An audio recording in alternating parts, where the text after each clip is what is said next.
Сәләмәтсез, эфирда Татарстанның көньяк-көнчыгыш хәбәрләре, студияда Резида Шамсуллина. Бүгенге программада химия булды, әмма без аерылыштык проекты үзенең геройларына үзгәрешләрне кабул итәргә ярдәм итә. Әлбәттә, 10нчы фотокүргәзмә узды. 25 километрдан алып 100 километрга кадәр зур велоузыш күпме катнашучы җыйды һәм кем җитезрәк булып чыкты. Бай иҗади мирас калдырган шәхес, әлбәттә, Ризаэддин Фәхретдин кагаз өстендә калган исем бетмәс гомердер китабы буенча беренче укучылар конференциясе узды. Республикада «Мин син Татарстан» проекты старт алды. Оештыручылар фикеренчә, ул республиканың актив яшьләре белән танышырга ярдәм итәчәк. Махсус автобус Татарстанның 20 районы буенча узачак. Сәфәр барышында катнашучылар дәүләт ярдәме чаралары һәм яшьләрнең үз-үзләрен тормышка ашыру мөмкинлекләре турында сөйләячәкләр. Халык үз районнарының киләчәген ничек күрүләре белән уртаклашачак. Уже в первом этапе они заполнят такие анкеты, и у нас формируется... Беренче этапта угалар анкета тутырачаклар һәм бездә әлмәтнең яшь кадрлар базасы формалашачак. Шуннан соң алар үзләренә ошаган юнәлешне сайлый ала. Кайда алар үзгәрешләр телиләр? Бу төзекләндерү өлкәсе, авыл хуҗалыгы, мәгариф, хәтта юл хуҗалыгы да була ала. Автобус беренче булып Бөгелмә һәм Әлмәт шәһәрләрендә булды. Тур 5 сентябрьгә кадәр дәвам итәчәк. Риза Фәхретдин исемендәге үзәк мәчеттә Татнефть хәйрия фонды мәдәни яңарту проекты кысаларында Ризаэддин Фәхретдин кагаз өстендә калган исем бетмәс гомердер китабы буенча беренче укучылар конференциясе узды. Анда Ак Калфак һәм Туган як иҗтимагый берләшмәләре, хатын-кызлар берлеге, язучылар берлеге, Татар конгрессы вәкилләре, мәктәп педагоглары, шәһәр һәм район китапханәләре хезмәткәрләре катнашты. Мәчетнең фойесында Ризаэддин Фәхретдин мемориаль музее экспонатлары күргәзмәсе оештырылды. Экспозицияда галимнең хезмәтләре, аның китаплары.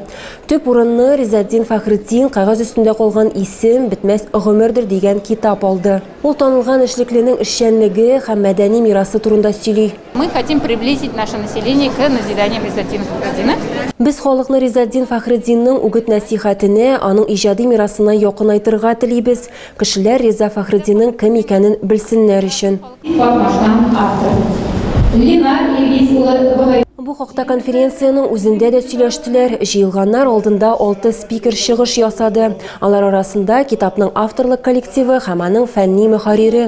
Риза Фәхретдинның тормышы һәм иҗади казанышлары турында тыңларга форумга 100дән артык кеше килде. Бу укытучылар, китапханәчеләр һәм җәмәгать эшлеклеләре. Чара азагында катнашучылар өчен мәчет буйлап экскурсия оештырылды. Оештыручылар мондый укучылар конференцияларын даими итәргә тели.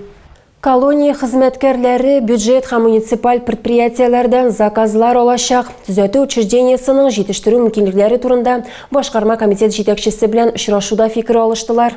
8нче төзәтү колония хезмәткәрләре Айдар Каюмов белән очраштылар. Гомумән алганда учреждениенең җитештерү мөмкинлекләре турында сөйләштеләр. Шулай ук бюджет һәм муниципаль предприятияләрдән заказлар алу турында да. Мисал өчен, хәзер төзәтү колониясе хезмәткәрләре йон башмаклар җитештерә. Эшмәкәр 10 мең парга заказ биргән. Моның өчен кирәкле җиһазлар куелган һәм 18 хөкем ителүче эшкә урнаштырылган. Алар тышкы кыяфәтләрен яңадан кабул итәргә һәм үзләрен яратырга өйрәнәләр. Сүз яман шеш авыруын җиңгән хатын-кызлар турында. Химия булды, әмма без аерылыштык проекты үзенең геройларына үзгәрешләрне кабул итәргә ярдәм итә. Авыру һәм дәвалану тарихын сөйләргә мөмкинлек бирә. Әлбәттә, 10нчы фотокүргәзмә узды. Портретларга карап, һәркемдә күз яшьләрен тыеп кала алмый. Һәр фотосурәт астында куркыныч авыру белән көрәш тарихы. Бу кыю хатын-кызлар үзләренең үзгәрешләрен күрсәтергә курыкмыйлар. Газаплы дәваландан соң күбесенең тышкы кыяфәте үзгәрә. Химия булды, әмма без аерылыштык фотопроекты үзеңне кабул итү мөмкинлеге. Слышала часто от пациентов, что говорят, вот у меня рак, и кажется, что... Еш кына пациентларга аларның диагнозлары турында барысы да белә кебек тоела. Менә карагыз һәм аңлагыз, сезне беркем дә гаепләми. Сез башкалар кебек үк кешеләр. А вместе с вами мы можем... Сезнең белән бергә без бөтен дөньяга яман шеш авыруы хөкем карары түгел дип әйтә алабыз. Бу хроник авыру күпчелек очракта уңышлы дәвалана. Бу чир белән яшәргә, хыялланырга, планнар корырга, яратырга мөмкин. Проект 3 ел элек эшли башлаган иде. Бу инде 50гә якын хатын-кыз катнашкан 10нчы күргәзмә. Әлмәтләр нефть башкаласындагы беренче кинология комплексына исем сайладылар. Смена китап фестивалендә тәкъдим ителгән вариантларның берсе өчен тавыш бирү юлы белән шәһәрләр майданчыкның исемен билгеләделәр. Комплекс Спутник Махмай дип аталачак. Кинология комплексы Зарипов Бигәш киселешендә урнашкан. Үз ишекләрен ул сентябрьдә ачачак. Территорияның бизәлеше космонавт этләргә багышланачак дип хәбәр ителә. Узган елларда Татнефть Тур де Татарстан исемле велоузыш узды. Әлмәт 6-нчы тапкыр профессиональ спортчыларны һәм велоспорт сөючеләрне кабул итте. Алар 25, 50, 75 һәм 100 километр дистанцияларда катнаштылар. Яшь велосипедчылар өчен 2 һәм 4 километрлы дистанциялар әзерләнде.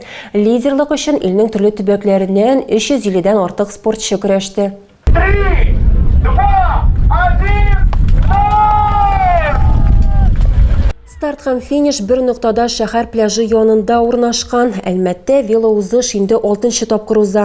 Бу ярышлар үткәннәрдән аерыла. Мөгаен, һава торышы аркасында тамашачылар саны узган елларга караганда азрак.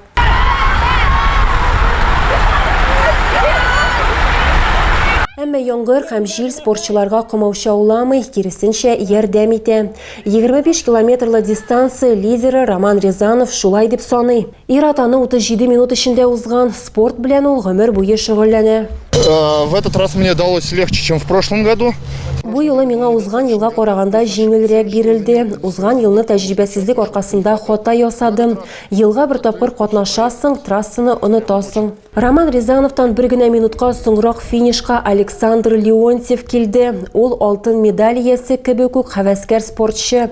Беренче тапкыр үз көчен ул 300-лек Казанда сынап караган. Есть маленький рельеф горочки. Монда шундый рельеф, бераз тау бар. Мин җиңел уздым. Шөгыльләнгәндә ниндидер максат бар. Бу максатка барасың һәм аңа ирешәсең. 25 километрлы дистанцияда Александр Дятлов бронза медаль алды. Ул ярышны 45 минут эчендә тәмамлады. Быел велоузышта 14 төбәктән барлыгы 350-дән артык кеше катнашты. Яңа уку елына да ерак түгел һәм кайбер мәгариф учреждениялары яңартыла. Республика программасы буенча Ямаш мәктәбендә азык-төлек блогын ремонтлау төгәлләнгән. Анда электр, су үткәрү системалары, ишекләр алыштырылды, идәннәр, диварлар, түшәмнәр яңартылды һәм бүлмәләр тышланды. Шулай ук 40-нчы Казлар Аккышлар балалар бакчасында да капиталь ремонт үткәрелгән. Монда тәрәзәләр, ишекләр, җылыту, су һәм канализация системалары алыштырылган, түбә яңартылган. Әлмәт нефтчеләр көнен бәйрәм итүгә әзерләнә. Хәзер Ленин мәйданында сәхнә һәм трибуналарны монтажлау эшләре бара. Шуңа күрә төнлә транспорт хәрәкәтен шиклиләр. Ленин урамы Җәлил урамыннан Радищев урамына кадәр, Гагарин, Тимирязев урамнары Җәлил урамыннан Радищев урамына кадәр ябык булачак. Бәйрәм 1 сентябрьдә узачак, анда да транспорт хәрәкәте шикләнә. Тулырак безнең сайтта укый аласыз. Тагы да күбрәк яңалыклар һәм тапшырулар белән безнең сайтта таныша аласыз. Без социаль челтәрләрдә дә бар хәбәрләр юллагыз. Бүгенгә менә шулар. Мин сезнең белән сау булашам. Исән-имин булыгыз.